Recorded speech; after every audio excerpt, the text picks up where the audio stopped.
Antes de começar o vídeo, eu quero pedir a você que acompanha o Blog da Cidadania que se inscreva no nosso canal, curta e compartilhe os nossos vídeos, acione o sininho das notificações, que assim você nos ajuda a fazer o nosso trabalho. E vamos ao vídeo.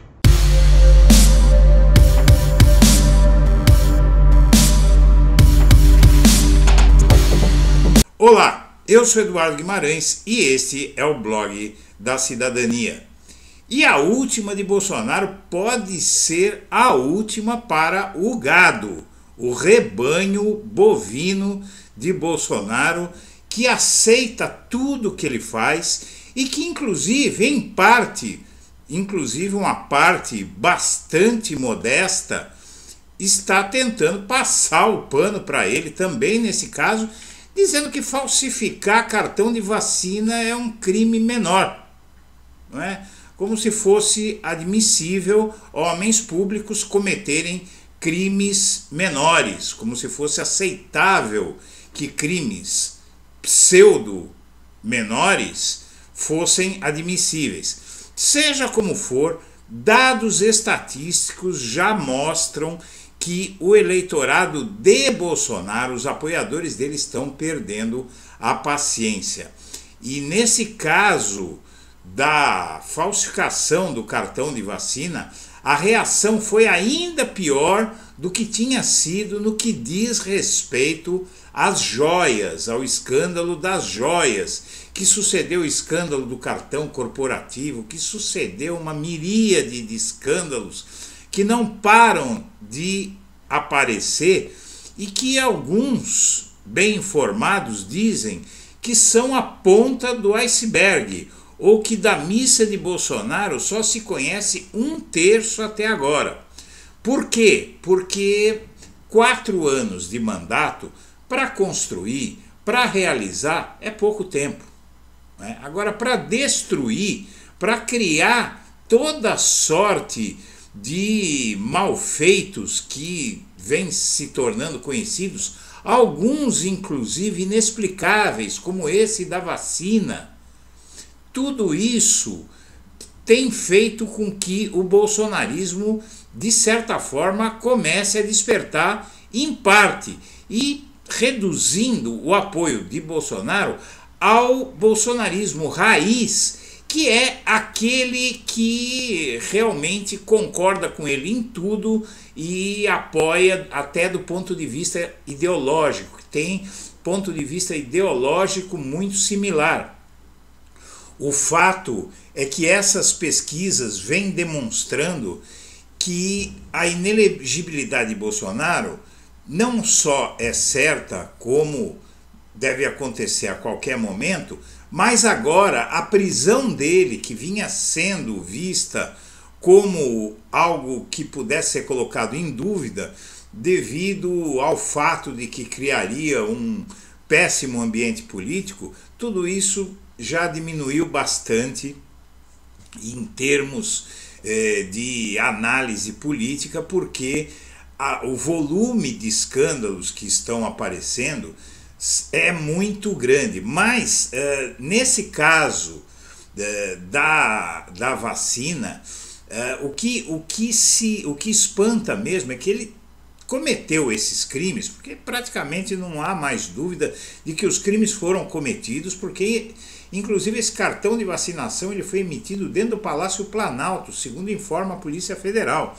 A Polícia Federal inclusive divulgou comunicado dizendo que Bolsonaro e o ajudante de ordens, o coronel Mauro Cid, os assessores Ailton e Siciliano, também presos, envolvidos inclusive com a milícia.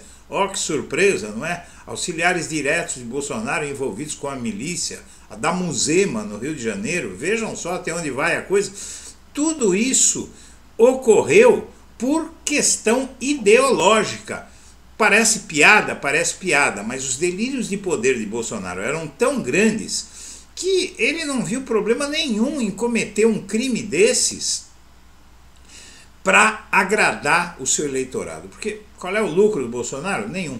Para ele era muito fácil se vacinar e viajar, fazer tudo o que ele quisesse vacinado ou não. Bolsonaro é alguém que inclusive já defendeu vacinas no passado e que hoje adotou esse discurso anti-vacina devido ao fato de que uma parte gigantesca, uma parcela gigantesca, extremamente majoritária do seu eleitorado acredita e milita no movimento anti-vacina.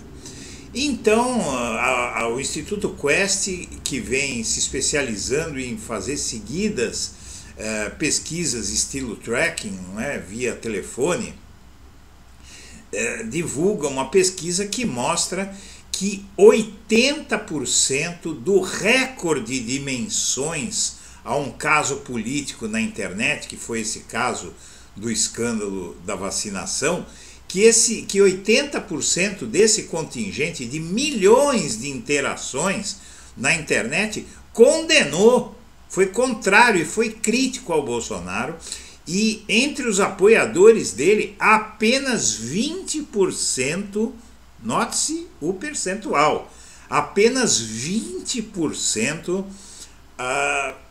estão tentando de alguma forma justificar ou estão colocando em dúvida a veracidade do que está sendo dito sobre ele.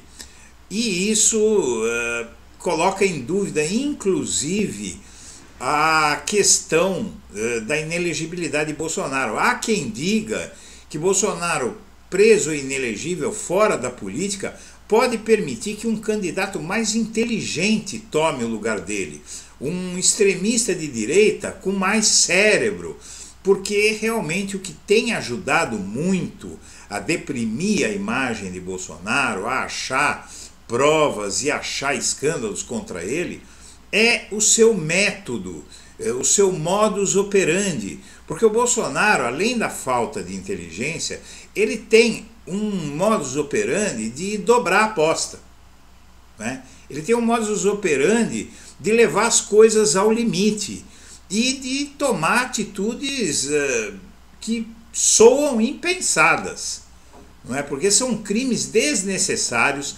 crimes graves que ele não precisaria ter cometido. Veja o caso das joias, veja, meu amigo, minha amiga, esse caso das vacinas. Ele não precisava ter se metido nesse rolo e por incrível que pareça, esse caso do escândalo da carteira de vacinação do Bolsonaro, dos assessores, da filha dele, é muito mais provável que gere talvez até uma condenação criminal com maior facilidade que outros casos. Tudo isso está explicado na miríade de matérias que têm saído sobre esse assunto. Então vamos dar uma olhada no noticiário, que mostra inclusive a pesquisa que o Instituto Quest fez sobre esse e outros casos, para que você veja como a popularidade de Bolsonaro começa a cair de uma forma muito segura e constante. A popularidade dele vem caindo de forma sistemática e pode fazer com que ele não seja nem candidato, nem cabo eleitoral. Candidato por falta de habilitação política, ou por estar preso, ou por estar inelegível. E no caso de cabo eleitoral, por estar se desmoralizando, e o apoio dele vai valer menos do que uma nota de R$3. Então vamos lá, vamos analisar. Aqui você vê uma matéria do portal UOL que dá conta que vacina fake faz direito a recalcular o risco Bolsonaro. E diz que, na verdade, até os bolsonaristas mais petrificados passaram a fazer uma conta do tipo custo-benefício. Com a mesma naturalidade com que um garçom indaga no restaurante com gás ou sem gás, o bolsonarismo passou a se perguntar: com Bolsonaro ou sem Bolsonaro? A exemplo do que fez em escândalos anteriores, Bolsonaro ensaia a pose de vítima e a terceiração da culpa a Mauro Cid. O coronel faz tudo que, se for abandonado, vai cantar feito um passarinho. Mas a chance de êxito da estratégia é vista com ceticismo. avalia-se que permanece inalterada a disposição de algo entre 15% e 20% do eleitorado acreditar em tudo que Bolsonaro diz. Estima-se, porém, que os conservadores incrédulos tendem a intensificar a busca por líderes políticos que, como eles, já não acreditam em mais nada do que Bolsonaro faz e diz. E por isso a pesquisa Quest, feita de ontem para hoje, mostrou que 81% concordam que a PF acertou. Na verdade, essa pesquisa anterior, né? Na pesquisa anterior sobre o caso das joias, 81% concordam que a PF acertou em investigar o caso das joias sauditas e vendo uma relevância muito grande na culpa de Bolsonaro. O levantamento foi feito com base em 2015 entrevistas presenciais realizadas com eleitores brasileiros com 16 anos ou mais entre os dias 13 e 16 de abril. E, na verdade, esse resultado não surpreende, porque, inclusive, os números das pesquisas sobre a imagem de Bolsonaro revelam essa queda de confiança, mesmo naquele eleitorado mais convicto, chamado gado. E a operação da Polícia Federal na casa de Bolsonaro, segundo o mesmo Instituto Quest, é o assunto mais comentado nas redes neste ano de 2023. Foram mais de 450 mil menções diretas nas plataformas digitais e quase inacreditáveis 30 milhões de interações. A busca e apreensão da PF na casa do Bolsonaro na manhã de quarta foi o assunto político mais comentado nas redes entre janeiro e maio de 2023, segundo o levantamento Quest. Em menos de 24 horas, o tema alcançou esses números estratosféricos. E além da alta repercussão em curto período de tempo, o fato se tornou o tema com maior percentual de reações negativas a Bolsonaro nas redes sociais, alcançando o patamar de 81%. Então aqui você vê realmente que não está mais funcionando o efeito Teflon com o qual o Bolsonaro vinha contando já há bastante tempo, né? Ao longo da sua carreira política. Os maiores absurdos que ele comete acabam não colando nele, as revelações mais espantosas nunca colaram, e agora isso está mudando com uma velocidade muito grande. Mas a preocupação daquela matéria do UOL que eu li, em princípio, é muito pertinente. O risco maior hoje parece ser o de Bolsonaro ser substituído por alguém com mais inteligência e menos irresponsabilidade e que possa usar melhor essa força que o extremismo de direita tragicamente, tristemente tem no Brasil de uma forma crescente e extremamente preocupante, porque tudo isso está combinado com uma explosão do neonazismo no nosso país. E seja o que Deus quiser. Minha amiga, meu amigo, eu agradeço a atenção e deixo meu melhor abraço para todo mundo.